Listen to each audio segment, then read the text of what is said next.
amados, bienvenidos. Aquellos que se han ido incorporando esta mañana del fruto fiel. Saludo a Camila, a Emilce, a Robin. Dios la bendiga, bienvenidos. A Viviana, aleluya.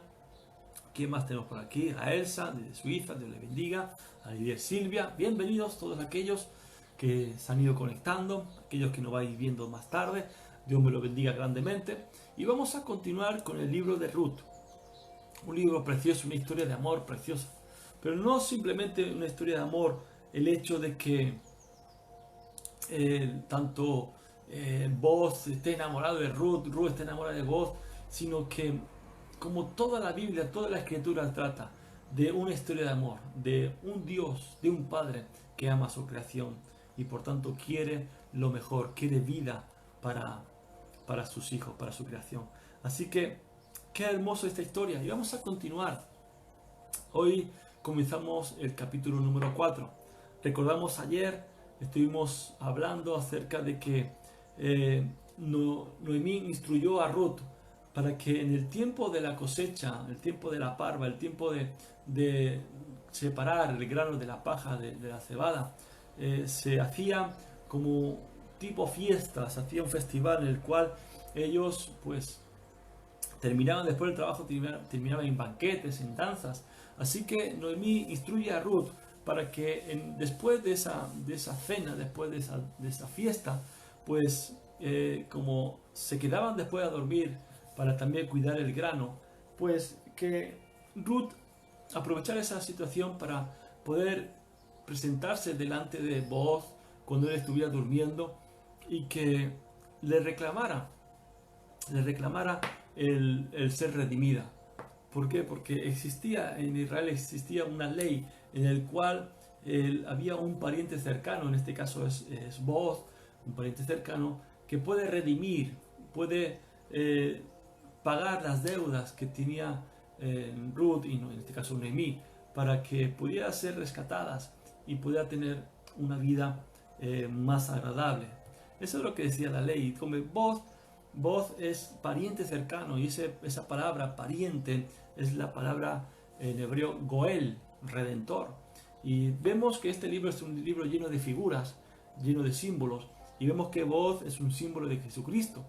¿Por qué? Porque Él es nuestro redentor, Él pagó un precio por nuestras vidas. Ruth representa a la iglesia mayormente gentil, a la cual pues ella, siendo de Moab, de una tierra pagana, a la cual dejó para poder irse a Israel, siguiendo a Noemí, tomando al pueblo de Israel como su pueblo y al Dios de Israel como su Dios. Así que vemos esta historia hermosa, pero ayer se puso interesante porque ella le pidió que fuese redimida, pero Boaz le dio una mala noticia. Y la mala noticia es que sí, él quería redimirla, pero no podía. ¿Por qué? Porque había otro pariente cercano, otro Goel, el cual tenía más derecho que él.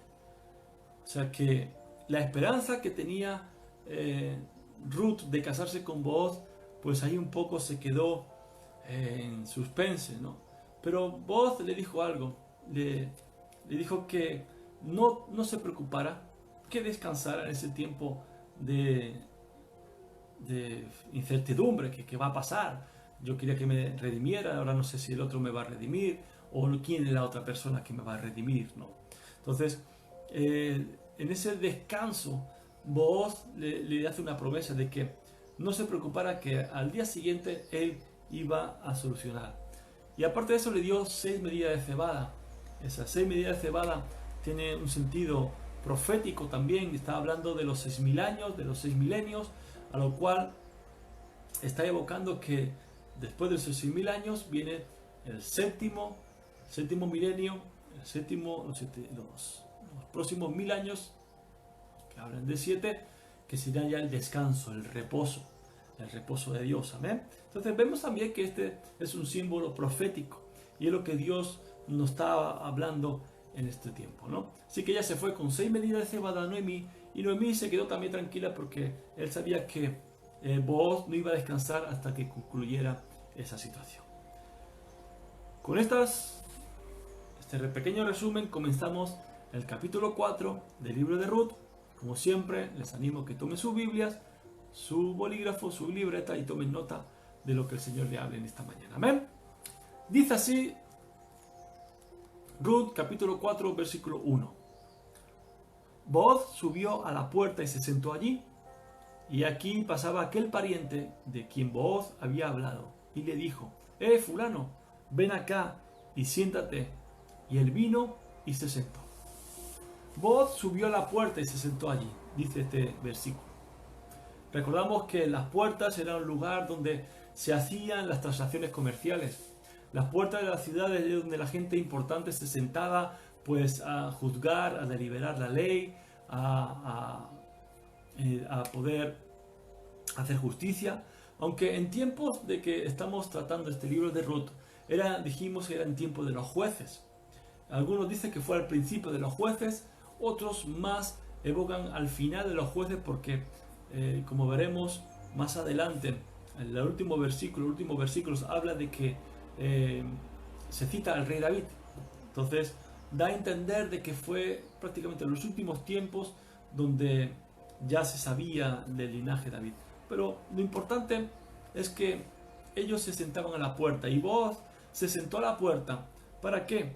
Para esperar a ese pariente, al otro Goel que podía redimir y presentarle la situación, presentarle esa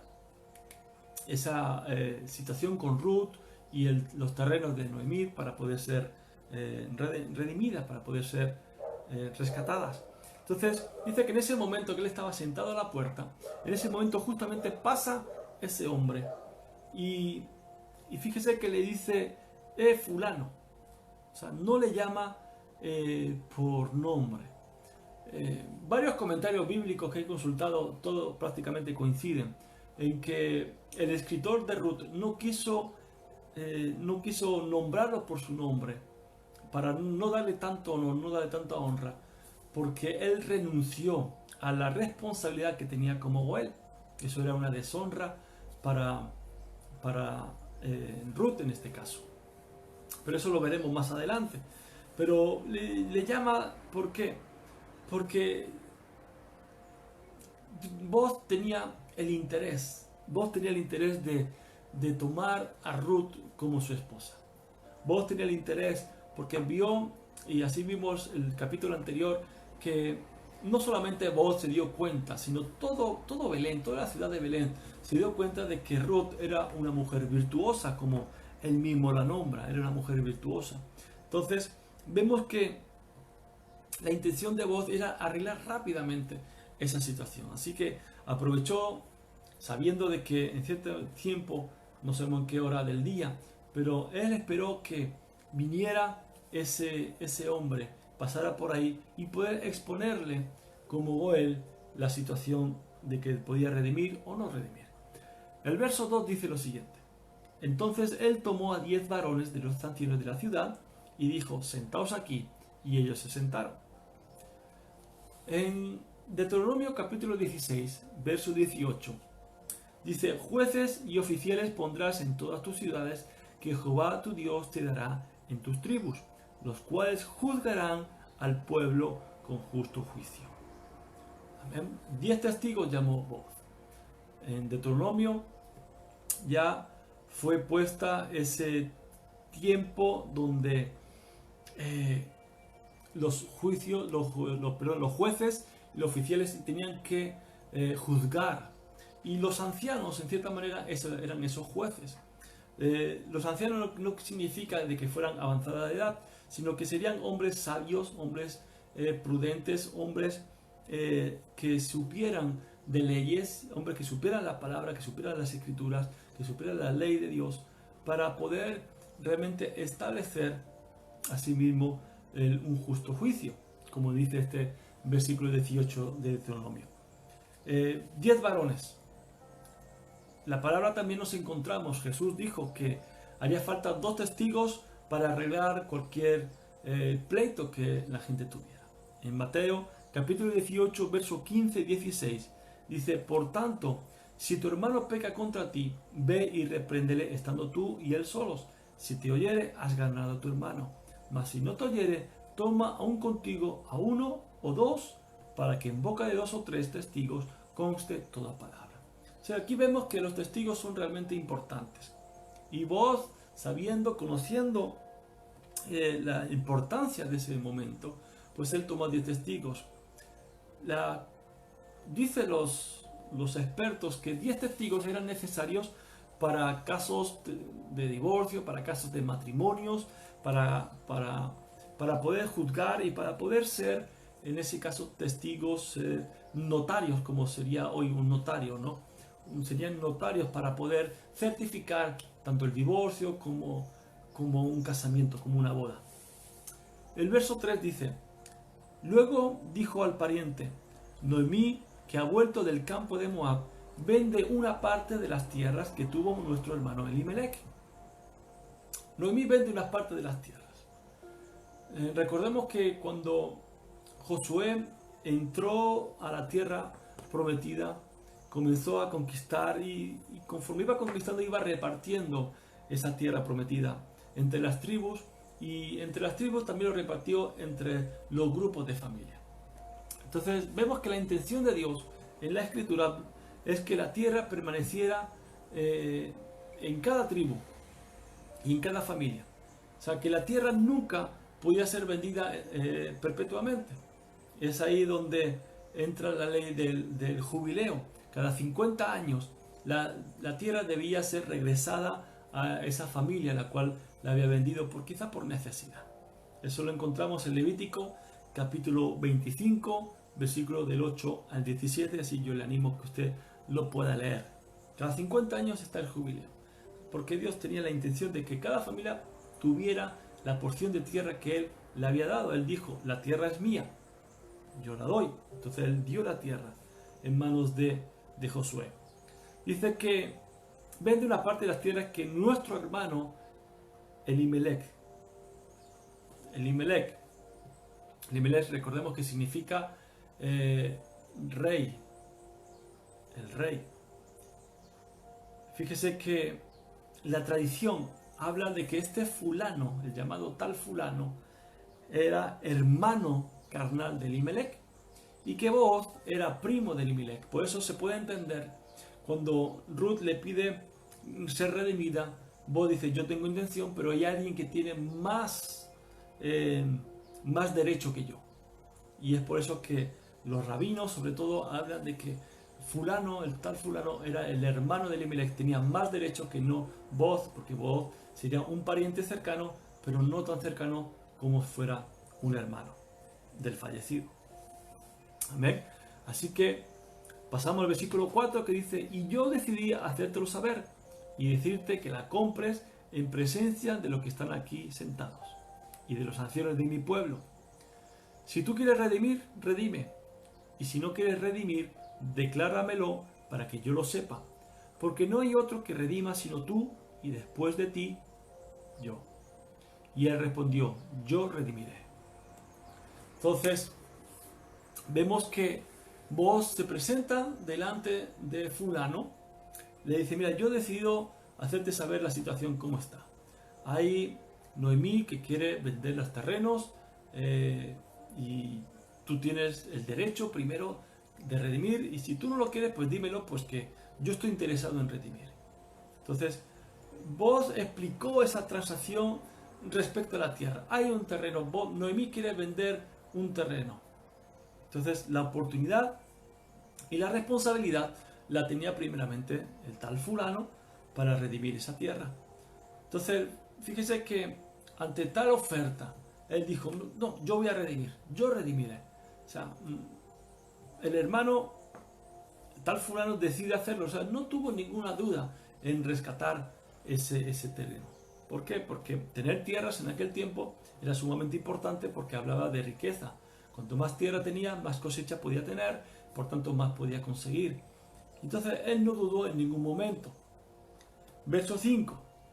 Entonces replicó Booz: el mismo día que compres las tierras de mano de Noemí, debes tomar también a Ruth la Moabita, mujer del difunto, para que restaures el nombre del muerto sobre su posesión. Entonces, Booz le dice, está en la tierra, puedes comprar, tienes derecho. Sí, yo la quiero comprar, vale, la quieres comprar, pero hay una condición para poder comprar la tierra, para poder comprar el campo. Te tienes que casar con Ruth. Y aparte de casarte tienes que tener un hijo y ponerle el nombre del difunto. ¿Para qué? Para continuar, como es la ley del levirato, continuar el nombre familiar. Y ahí vamos a seguir viendo que ya hay un cierto problema para este fulano. Verso 6. Y respondió el pariente, no puedo redimir para mí, no sea que dañe mi heredad. Redime tú, usando de mi derecho, porque yo no podré redimir. O sea, no puedo redimir. Yo estoy dispuesto a quedarme con el campo, yo estoy dispuesto a pagar por el campo, pero no estoy dispuesto a casarme con Noemí. ¿Por qué? Porque voy a dañar mi heredad, voy a romper, no sé, mi estatus, voy a romper mi prestigio, voy a romper mi presencia. O sea, la excusa que pone es porque va a romper, va a dañar su heredad. O sea, casarme con una extranjera puede ser algo grave dentro de Israel. Entonces, probablemente, no nos dice nada en la escritura, pero probablemente por lo que podemos discernir de este versículo de que dañe mi heredad, puede ser de que este hombre tenía más hijos. Y por tanto, tener hijos con la moabita, con Ruth, tendría que ser que tenía que repartir también la heredad con ese hijo. Entonces iba a dañar la heredad, iba a dañar esa herencia que los demás hijos habían tenido. Aparte del problema de tener que dividir la herencia con los hijos que tuviera con Ruth, también algo incómodo debería ser de que se presentaría en su casa diciendo a su mujer, mujer, he comprado un terreno. Ah, pero mira, también he comprado esta mujer. Entonces no sería nada cómodo para él. Nos podemos imaginar, no dice nada en la escritura, ¿no? Pero bien podía ser varios motivos por los cuales él no quisiera tomar a Ruth como su esposa y sí el campo. Verso 7. Había ya desde hacía tiempo esta costumbre en Israel tocante a la redención y al contrato, que para la confirmación de cualquier negocio, el uno se quitaba el zapato y lo daba a su compañero, y esto servía de testimonio en Israel. Había la costumbre, dice, en Israel, de todo lo que referente a lo que es la redención, todo lo que referente a un contrato. Había una parte, había un símbolo en el cual uno se quitaba el zapato y se lo daba al otro, en señal de decir, bueno, llegamos a un acuerdo. Esto sería ahora como un contrato firmado, ¿no? Hoy día se firma un contrato, hoy nadie va cambiando zapatos por ahí, sino que va firmando ante notario, ante una persona que está representando a la justicia, en el cual está declarando, está siendo testigo de que esa transacción, ese acuerdo, ese contrato se está llevando a cabo y que es legítimo, que es legal. En Deuteronomio capítulo 25, del 5 al 10, se describe esta ceremonia. Deuteronomio 25, del 5 al 10. Y esta ceremonia se realizaba cuando un pariente rechazaba la responsabilidad. Entonces, el que renunciaba se quitaba su sandalia y la mujer a quien él negaba a honrar, entonces dice que esta mujer le escupía.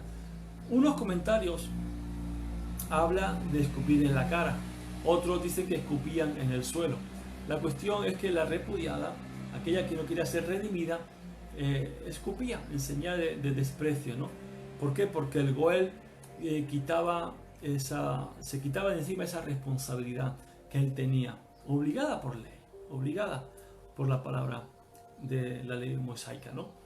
Entonces, ese acto de quitarse el zapato y dárselo a su compañero, aquí la palabra zapato es el hebreo naal y es la misma palabra que se utiliza para sandalia. Si ustedes recuerdan, las escrituras en Éxodo nos enseña de que Moisés, estando en el desierto, ve una zarza ardiente y él se acerca para ver, porque esa zarza le llamó mucha atención, no se consumía a pesar del fuego, y cuando se acerca escucha la voz de Dios o escucha una voz, sabemos que es la voz de Dios, que le dice, quita tu calzado de tus pies, porque esta tierra santa es. Entonces, ese calzado, esa sandalia, es símbolo de que Dios está hablando en ese momento también. Fíjese porque esto es hermoso.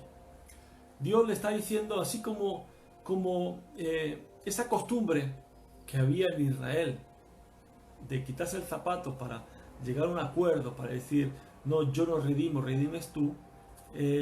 Aquí encontramos la historia de Moisés, en el cual se quita el calzado para poder redimir.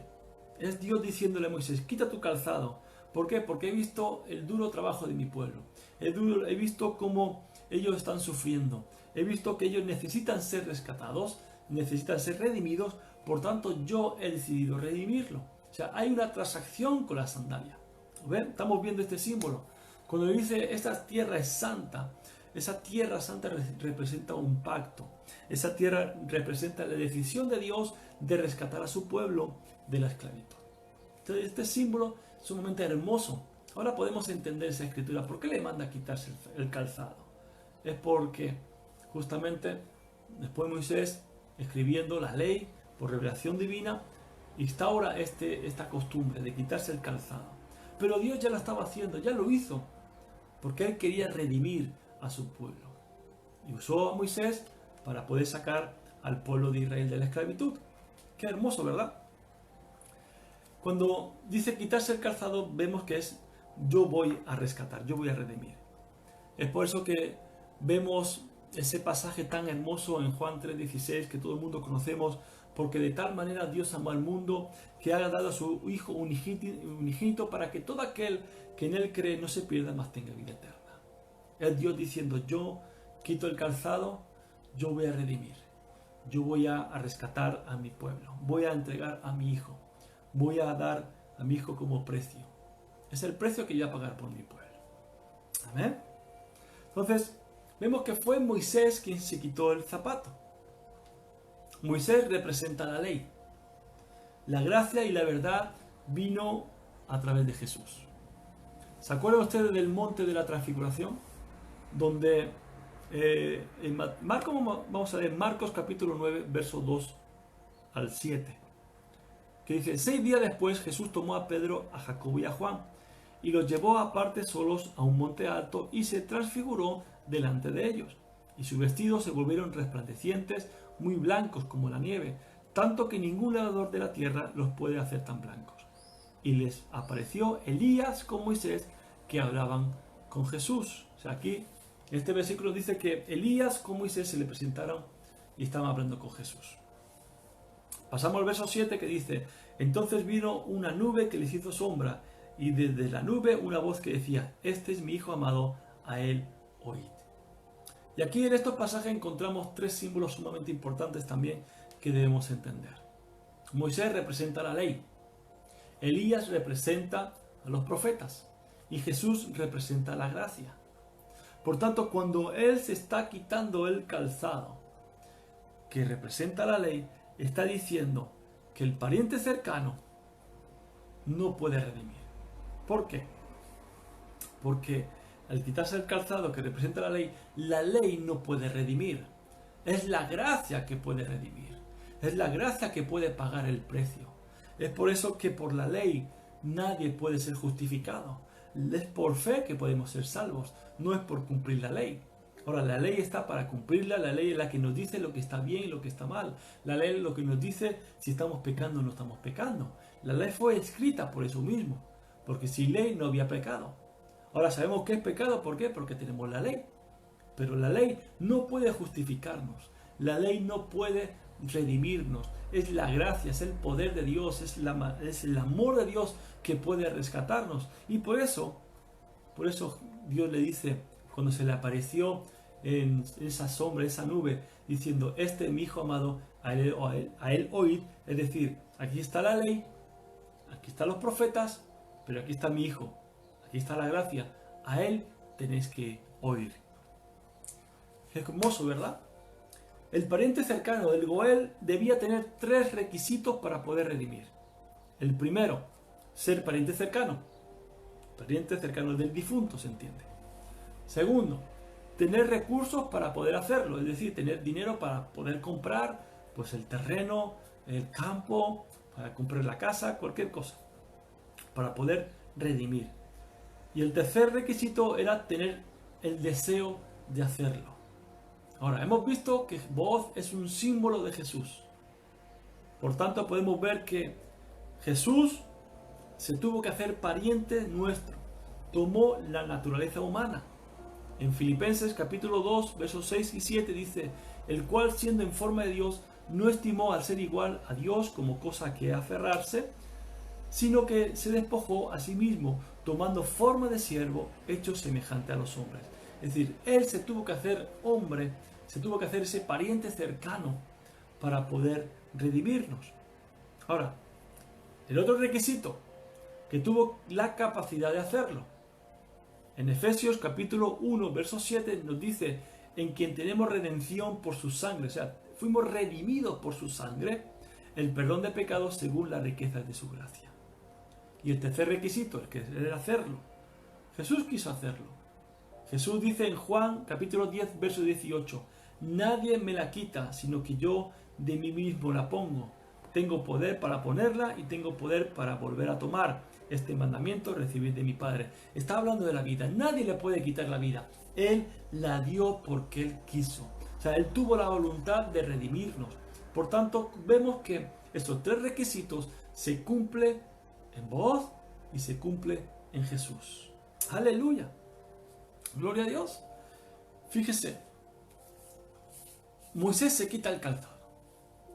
Moisés representa la ley, hemos dicho. Y la ley no puede redimirnos. Solamente Jesús. Solamente la gracia de Dios puede redimirnos. Mira que dice Romanos capítulo 7, verso 14 en adelante.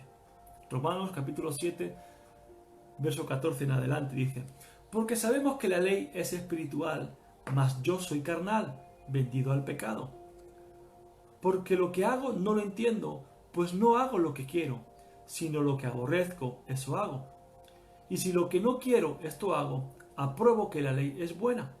De manera que ya no soy yo quien hace aquello, sino el pecado que mora en mí. Y yo sé que en mí, esto es, en mi carne, no mora el bien, porque el querer el bien está en mí, pero no el hacerlo. Porque no hago el bien que quiero, sino el mal que no quiero, eso hago. Y si hago lo que no quiero, ya no lo hago yo, sino el pecado que mora en mí. Así que, queriendo yo hacer el bien, hallo esta ley, que el mal está en mí. Porque según el hombre interior, me deleito en la ley de Dios. Pero veo otra ley en mis miembros, que se rebela contra la ley de mi mente, y que me lleva cautivo a la ley del pecado que está en mis miembros. Miserable de mí, ¿quién me librará de este cuerpo de muerte? Gracias doy a Dios por Jesucristo Señor nuestro. Así que yo mismo con la mente sirvo a la ley de Dios, mas con la carne a la ley del pecado. Capítulo 8, versículo 1 continúa diciendo, ahora pues ninguna condenación hay para los que están en Cristo Jesús, los que no andan conforme a la carne, sino conforme al Espíritu. Porque la ley del Espíritu de vida en Cristo Jesús me ha librado de la ley del pecado y de la muerte. Vuelvo a repetir este versículo 2. Porque la ley del Espíritu de vida en Cristo Jesús me ha librado de la ley del pecado y de la muerte. Porque lo que era imposible para la ley, vuelvo a repetir, porque lo que era imposible para la ley, por cuanto era débil por la carne, Dios, enviando a su Hijo en semejanza de carne, de pecado y a causa del pecado, condenó al pecado en la carne, para que la justicia de la ley se cumpliese en nosotros, que no andamos conforme a la carne, sino conforme al Espíritu. ¡Aleluya! La ley es buena, pero la ley no puede quitarnos, la ley no puede darnos la vida eterna, la ley no nos puede dar vida, solamente la justicia, el amor de Dios, solamente la gracia, solamente creer en Cristo Jesús como nuestro Señor y Salvador puede darnos la vida eterna. Amén. Lo vamos a dejar aquí. Mañana continuamos con el versículo 8, pero está hermosa esta historia, ¿verdad? Y cuántos símbolos, qué hermosura es poder escudriñar y poder ver costumbres, palabras en original que abren nuestro entendimiento. Yo espero que ustedes estén disfrutando tanto como yo al poder escudriñar estas escrituras. Vamos a orar por la palabra. Padre, en el nombre de Jesús, te damos gracias, Señor, porque cada vez que leemos tu escritura abre nuestro entendimiento. Y sabemos, Señor, que tú eres nuestro Redentor, que tú cumples, Señor, los requisitos, que tú, Señor, viniste a la tierra en forma de hombre, que tuviste, Señor, la disposición de redimirnos y tuviste, Señor, todo lo necesario para pagar el precio por nuestras vidas. Ese precio fue tu sangre preciosa, Señor. Y aquí estamos, Padre, reconociendo, Padre amado, Señor, que tú decidiste quitarte el zapato para poder redimirnos, para poder, Señor, ser rescatados por ti. Gracias porque la ley no pudo. Gracias porque Moisés, al quitarse el calzado, no pudo redimirnos. Fuiste tú con tu gracia, con tu amor y tu perdón. Gracias, mi Dios, porque hoy podemos disfrutar de ese privilegio, de ser libres en ti, Señor. Te lo agradecemos todo, Señor, en el nombre de Jesús. Amén. Amén, amados. Hasta aquí el fruto fiel de hoy. Mañana continuamos, mañana terminaremos este capítulo 4, esta historia de amor tremenda, y que podamos seguir disfrutando de su palabra. Que tengan un día muy bendecido, que Dios le dé sorpresas agradables, que pueda acudir a su trono de gracia y que podamos en el día de mañana seguir meditando y seguir congregándonos a través de estos medios. Reciba un cordial saludo de la pastora, les amamos, les bendecimos. Shalom.